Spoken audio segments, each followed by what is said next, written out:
Once the shepherd went out to her flock.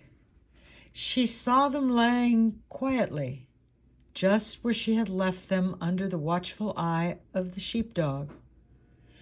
When the sheepdog saw the shepherd coming, he jumped to his feet and ran full force to the shepherd, with loud greetings all the way. The shepherd bent down to receive the joyous helper with an embrace. Both basked in the moment of love and appreciation. Then both completed the short journey into the midst of the sheep, who were now stirred. The sheep quickly discovered their shepherd as she walked among the flock, touching each one with a blessing. Each nestled as closely as possible, nuzzling more love from the good master. But that was not enough for one of the flock. He wanted all of the shepherd's attention, no sharing the moment with the rest of the flock. He was young and did not understand the importance of equality and access for all. So when the good shepherd shared herself with each sheep equally, the selfish sheep felt insulted and left the flock.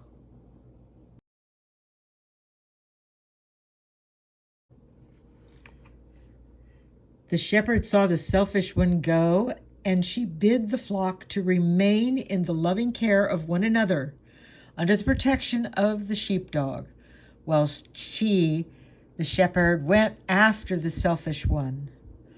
All agreed, and the shepherd quickly set out to overtake the fleeing sheep. But he was out of sight. The good shepherd called to him, but he did not answer the shepherd. Then the good shepherd had an idea. She returned to the flock, who were anxiously awaiting the return of the shepherd. Immediately the sheep began to question the shepherd. "Where is he?" "He's coming back, isn't he?" "Is he all right?" "Nothing's happened to him."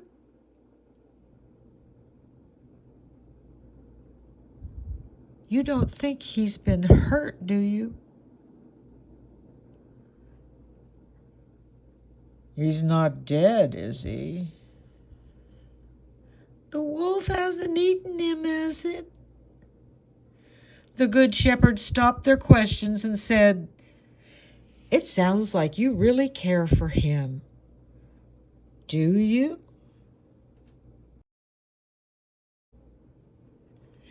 "Oh, yes," the whole flock said in unison. The good shepherd smiles, and then she says, "Would you be willing to come with me to help find him?" "Oh, yes," the whole flock said in unison. The good shepherd asked, "Even into the difficult places, into the dark places, into the dangerous places?" "Oh, yes," the whole flock said in unison. The good shepherd pressed them, saying, "Even if it means scattering and going alone so we can cover more ground and find him as soon as possible?" "Oh, yes," the whole flock said in unison. The good shepherd asked one last question. "How long are you willing to search for him?" One sheep said, "Until we find him." And all the rest said, "Yes." Another sheep said, "All day if we have to." And all the rest said, "Yes."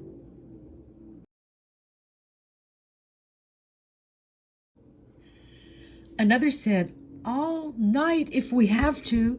And all the rest said, "Yes." Another said, "Forever if we have to." And all the rest said, "Yes." He's part of us. Until he's back in the fold, we are not a whole flock. Then the shepherd looked toward a nearby rock, and pointing toward it, she said, "Look, I see something. If you can hear my voice, come join us, please." All the sheep turned toward the rock to see the selfish one sheepishly come out from his hiding place. He stood before the flock with his head hanging low. And when their greetings of affection and gratitude ceased, he lifted his head to speak. I never knew you loved me so much and really cared so much for me. When I heard how you would face dark and dangerous places for my sake, I realized how much I loved you too, and could not let you do that. Forgive me for being selfish. Now I know that I am part of the flock and will do my part in sharing this shepherd and his love to each of us.